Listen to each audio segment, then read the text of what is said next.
Hello everyone, my name is Ashely Frieswyk. I am a postdoctoral fellow at Iowa State University Student Counseling Services. I am currently working with Dr. Marty Martinez, Student Counseling Services Sports Psychology Coordinator, on providing support and resources for student athletes. At Student Counseling Services, we recognize the challenges that you, our student athletes, are facing during this pandemic. It's very common to be sitting with a great deal of uncertainty around the pandemic, uncertainty about how to stay in shape, and around the changes and the opportunities to practice, as well as uncertainty about the timing of your return to play. The pandemic takes away the ability to be on the field, the court, and even the mat with your teammates. But regardless of this uncertainty, and regardless of those barriers, as an athlete, you still expect yourself to stay and feel ready, to feel sharp and prepared. Today, I wanted to introduce, or for many of you, reintroduce the mental skill of imagery as a way to engage in mental preparation, to establish and maintain your training, your focus, and your sense of readiness to play. The first key element is polysensory. So polysensory means that you're using all of your senses and experiencing all the sensations that you typically experience during training or competition.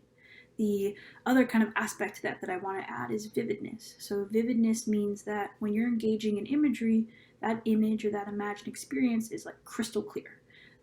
If you think about like a broken TV and how hard it is to kind of follow when the screen's cracked or the picture's fuzzy or maybe it's cutting in and out, that's the same with imagery.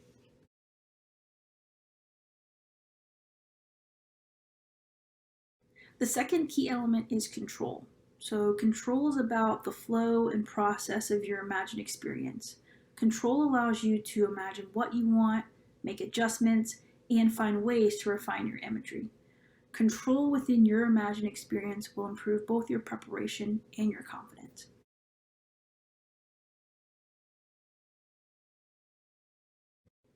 The third key element that I want to talk about today is that of perspective. So imagery occurs from either the internal or external perspective. And the internal perspective allows you to see yourself from within and through your own eyes. Whereas the external perspective is like watching yourself on the Jumbotron.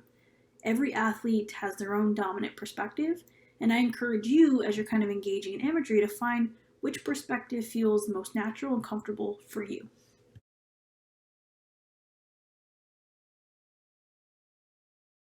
The fourth key element is purpose. So when we have negative or critical thoughts, we often become those negative and critical thoughts. And when engaging in imagery, it's very important to be coming from a purposeful mindset. And what that means is that you're imagining what it is that you want to happen in your imagined experience and how it will happen.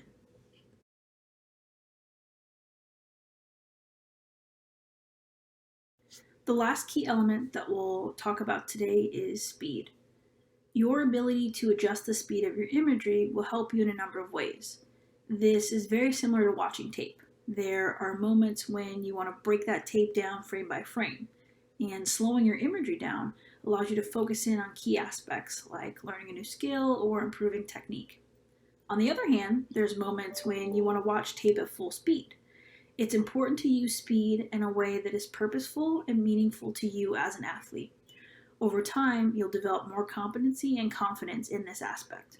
And ultimately, you want your imagery to occur in real time for an authentic experience.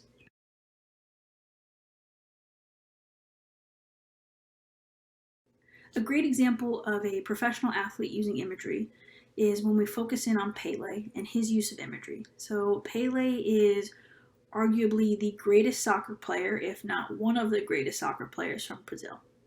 And his imagery occurred in a sequence. So before every game, he would find a private space in the locker room, kind of stretch out on the floor, and start to roll what he would refer to as his mental camera.